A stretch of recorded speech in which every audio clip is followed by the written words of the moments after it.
Hi friends, with the COVID variants are presenting you the topic FinTech. The team members are Stanley Simon, Denny Rose, Anju MS, Malavika Shaji, Sharath Vias, Sion Emma. The topics we are dealing are meaning, evolution, features, importance, advantages and disadvantages, and different segments of FinTech. FinTech. It is a term used to describe financial technology. It is an innovative solution to business. The company which solves the financial problem with the help of technology is called FinTech company. It refers to everything from cashless payments to grant funding platforms, robotic advisors, virtual currency, blockchain, peer-to-peer lending, artificial intelligence, etc. It includes a huge range of products, technology, business models that have changed the financial service industry. PayPal is the first fintech company in the world. It fulfills the gap between conventional financial institutes and consumer needs. Back in 2016, India government has kickstarted the growth of digital payment by demonetization of 100,000 rupees currency, which pushed out a lot of people to go for a cashless payment. Demonetization became a rocket fuel for India's fintech space. The financial platforms of the future are not going to be the traditional banks but the technology first. Today, India and China are the leading countries for using financial technology for money transaction, financial planning, borrowing, insurance, instant loans, etc. There are now thousands of new dynamic fintech startups that are offering people products that is provided by the traditional banks. The interlinkage of finance and technology might seem like something fairly recent, but has actually evolved over distinct eras. Let's see the evolution of fintech. Fintech 1.0 during 1886 to 1967 is all about infrastructure.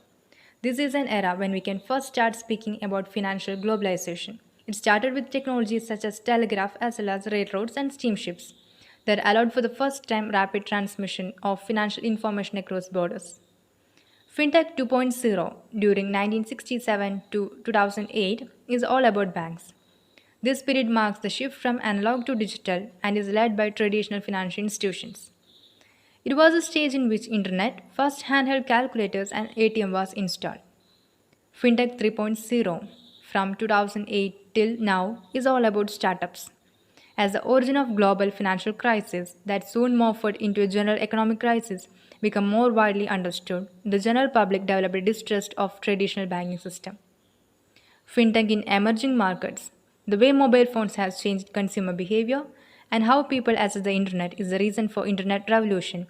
And also usage of smartphones for payment are nowadays common to us. Now we can deal with the features of FinTech app. First one is simplified user experience. The presentation want to be simple, and for the simplification purpose we can add visual association to all financial goals. Then it will be more simple. And next one is multi-tier functionality. In a FinTech application, thousands of concurrent sections are being run at a particular instant. Then it will be multi-functionable. The next one is large-scale integration. A fintech application usually integrates with number of other applications. It includes third-party vendors, user account, bill pay utility, etc. So it have a large-scale integration. Then high rate of transaction. There are multi-transactions are happening, so it have a high rate of transactions. And next one is fast and secure transaction. Then the transactions are more fast and more secure. That's all about the features of fintech app. Importance of fintech. First, it's universal. Fintech is universal.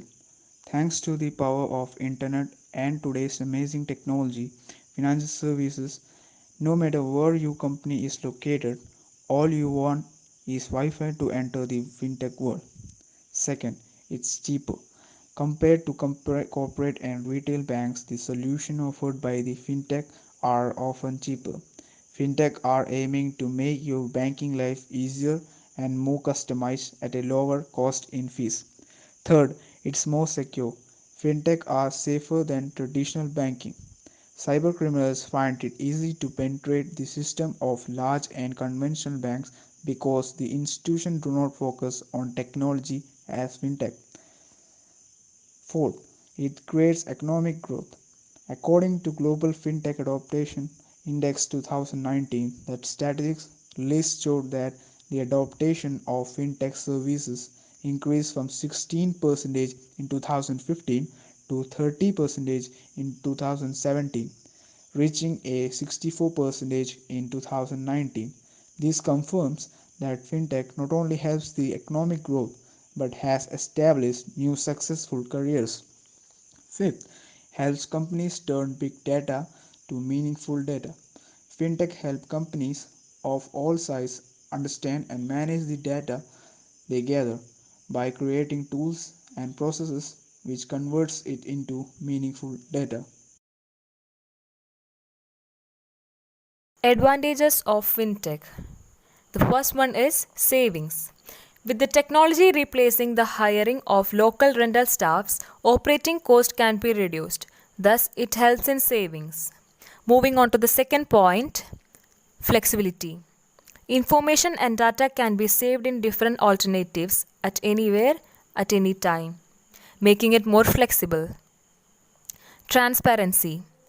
The customer or any stakeholders of the institution can closely observe the functioning of the institution.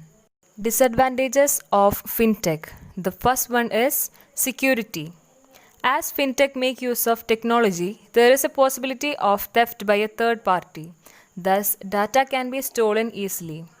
The second one is it only applies to large companies. Large companies are capable of including technology into its financial institutions, as the initial setup cost is very high. The last point is large operating cost. High overhead cost means they have a hard time competing with flexible technology companies, focusing on specialty areas and lower cost of operation. Next, we have FinTech Universe. It includes payments, digital banking, P2P lending, insurtech, crowdfunding, blockchain investments. First, payments and international money transfer. These two come under the category of banking. The best example for mobile payments are PhonePe and Paytm, which are very popular today. Here, the money is transferred directly by removing the intermediaries, reducing the cost and improving transparency. In case of international money transfer, the fintech company called Ripple transfer money across the countries in just 8 seconds. Next, we have InsurTech, which is a subset of fintech. Here, new technology innovations are used to make the current insurance model more efficient. The new technologies used are artificial intelligence, data analysis, etc. The insurtech companies include Echo and PolicyBazaar. Now, P2P lending or peer to peer lending. It is a practice of lending and borrowing money without using financial institution as an intermediary. The lender who is looking to invest lends the money directly to the borrowers. It is done through P2P platforms such as Lending Club, Capital Flood, Lending Card, etc. And it also includes crowdfunding, asset management, wealth management as the categories of fintech. In conclusion, it's a fact that fintech presents a threat to traditional banking system. But today, especially during this crisis period, it has provided us opportunity to perform our transactions online and had made our lives much easier. So now I thank all of you on behalf of our team and once again thank